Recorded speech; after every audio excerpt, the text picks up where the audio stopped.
اپنی چال کو میانہ رکھو اور اپنی آواز کو پست رکھو. ان انکر الاصوات لصوت الحمیر، جو بدترین آواز ہے گدھے کی آواز ہے، اونچی آواز ہوتی ہے.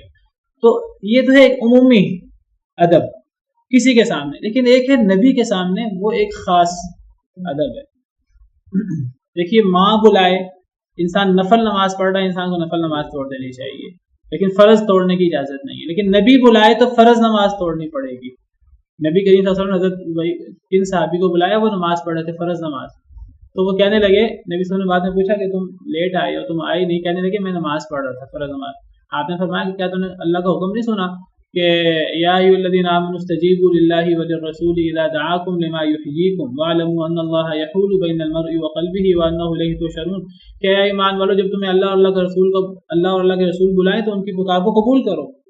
جان لو کہ اللہ بندے اور اس کے دل کے درمیان حائل ہو جاتا ہے، اور تم نے اللہ کی طرف لوٹ کر جانا ہے. اگر تم اللہ اور اللہ کے رسول کا حکم تو نہیں سنو گے، کہیں ایسا نہ ہو کہ اللہ درمیان میں تمہارے دل کے درمیان اللہ آ جائیں اور مہر لگ جائے دل پر. تم نے اللہ کے حضور اکٹھے ہونا ہے. تو نبی کی آواز وہ ماں باپ کی سورہ انفال کی آیت، سورہ انفال کی آیت ہے. تو آپ نے ان صحابی سے کہا کہ تمہیں نماز توڑ کے آنا چاہیے تھا. فرض نماز، نبی کا حکم ہو فرض نماز توڑنی ہوگی، تو والدہ کے حکم پر نفل نماز توڑ دینی چاہیے. وہ جریج کا مشہور واقعہ ہے کہ انہوں نے نفل نماز نہیں توڑی تھی. تو پرانی قوم میں بنی اسرائیل میں تو والدہ نے بد دعا دی تھی، اللہ تجھے بری عورت کا منہ دکھائے، حالانکہ وہ نماز پڑھ رہے تھے. وہ نفل نماز کا واقعہ ہے. لیکن تو بہرحال ایک ہے عمومی طرز عمل کہ آواز نیچی ہونی چاہیے بزرگوں کے سامنے، بڑوں کے سامنے. لیکن نبی کا معاملہ تو سب سے خاص ہے، اس کو عام لوگوں پر قیاس نہیں کر سکتے. یہ نبی کے بارے میں خاص طور پر حکم ہے. ایک اور حدیث میں تو آتا ہے کہ یہی حضرت ثابت بن قیس کے بارے میں حضرت انس فرماتے ہیں، یہی پورا واقعہ بیان کر کے وہ کہتے ہیں کہ جب نبی صلی اللہ علیہ وسلم نے فرمایا کہ اے ثابت تم اہل نار میں سے نہیں ہو، تم تو اہل جنت میں سے ہو، تو پھر حضرت انس فرماتے ہیں فَكُنَّا نَرَاهُ يَمْشِي بَيْنَ أَظْهُرِنَا رَجُلٌ مِّنْ أَهْلِ الْجَنَّةِ. اب اس کے بعد تو یہ معاملہ ہو گیا کہ ہم اپنے درمیان ایک جنتی شخص کو چلتے پھرتے دیکھتے تھے. حضرت انس کہنے لگے اب اس کے بعد ہماری نظروں میں حضرت ثابت کا بڑا مقام ہو گیا. اب ہم یہ تصور کرتے تھے کہ ہمارے درمیان ایک شخص ہے جو زندہ ہے زمین پر، لیکن وہ پہلے سے بشارت مل چکی کہ وہ جنتی ہے. ہم اپنے درمیان ایک جنتی شخص کو چلتے پھرتے دیکھتے. دیکھیے صحابہ کرام کس طرح اللہ اور اللہ کے رسول کے حکم پر عمل کرتے ہیں، اور کس طرح نبی نے بشارت دی، کس طرح اس بشارت کو وہ 100% حق سمجھ رہے ہیں.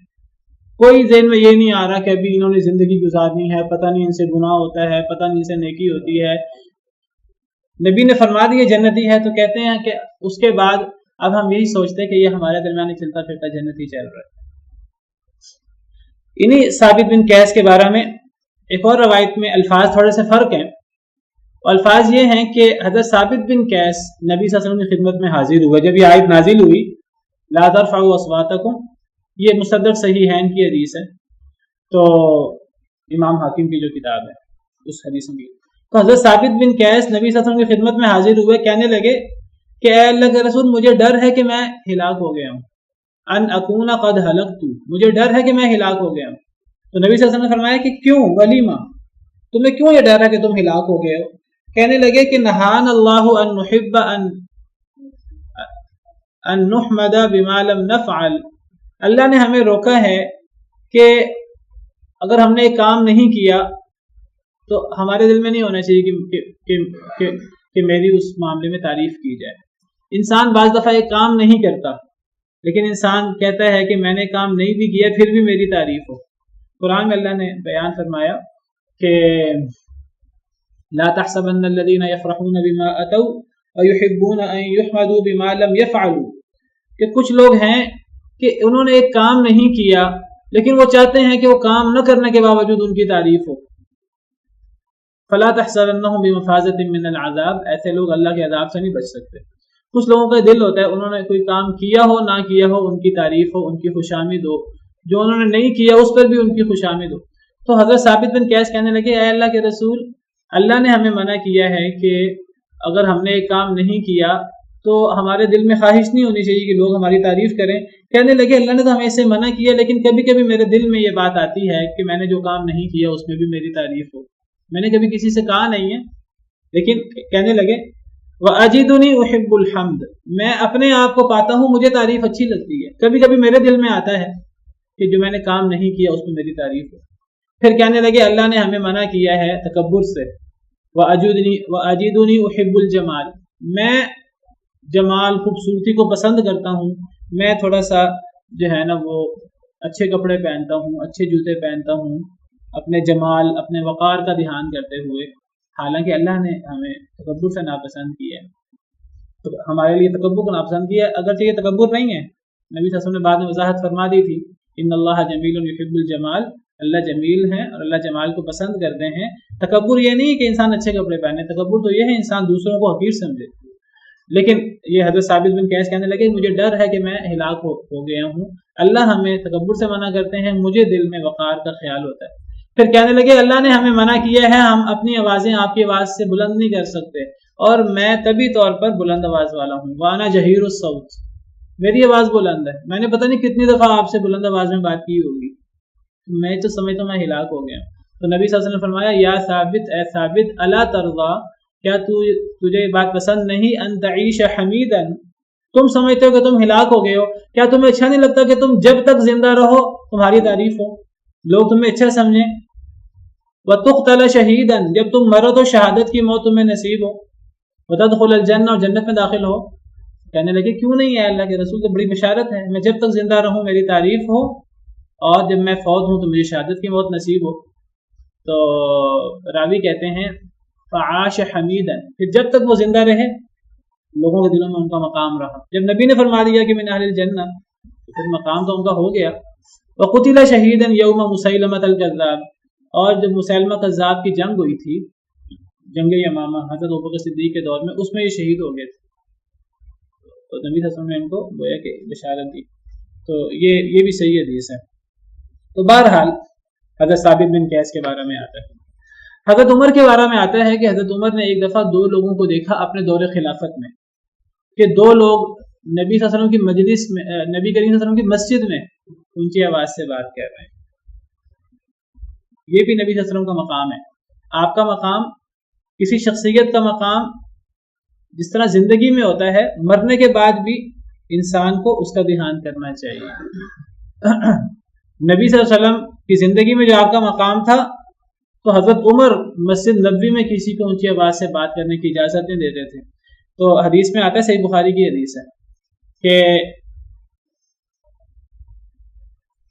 حضرت سعید بن زید یزید مشہور صحابی ہیں، کہنے لگے میں مسجد میں کھڑا تھا حضرت عمر کے دور خلافت میں، فحسبنی رجل، ایک آدمی نے مجھے کنکر مارا.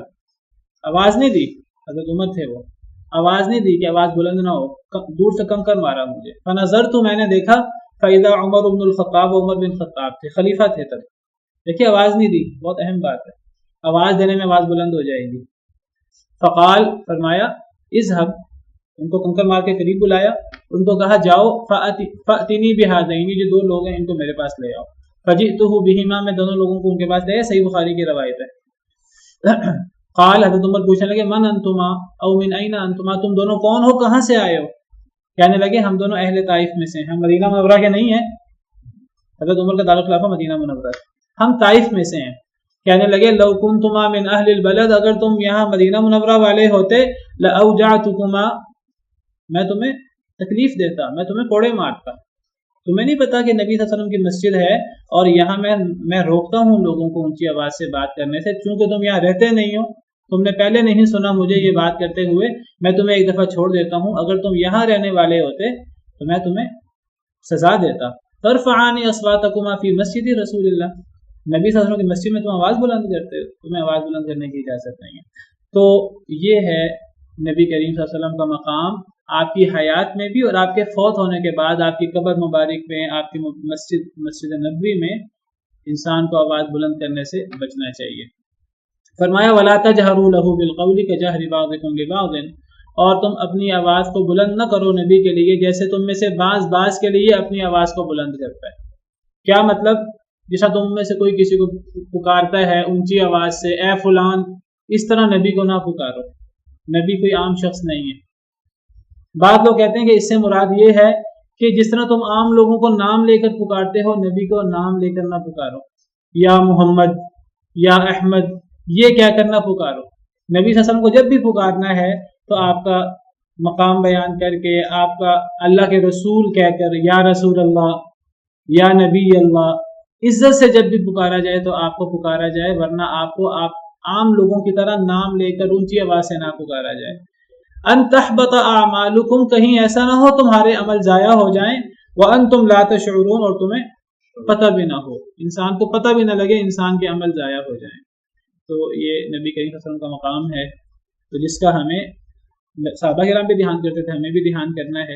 اب نبی صلی اللہ علیہ وسلم کی عدم موجودگی میں آپ کی قبر مبارک پہ ایک یہ دھیان ہو سکتا ہے، اور دوسرا آپ کی حدیث مبارکہ آ جائے تو اس کے سامنے جو ہے وہ ہمیں اپنی آوازیں پست کر لینی چاہیے، اپنا سر جو ہے وہ جھکا لینا چاہیے، اور اپنی اجتہادات کو ختم کر دینا چاہیے۔ سبحان ربک رب العزت عما یصفون وسلام علی المرسلین۔ في رحمه تحلو الحياة شوقا إلى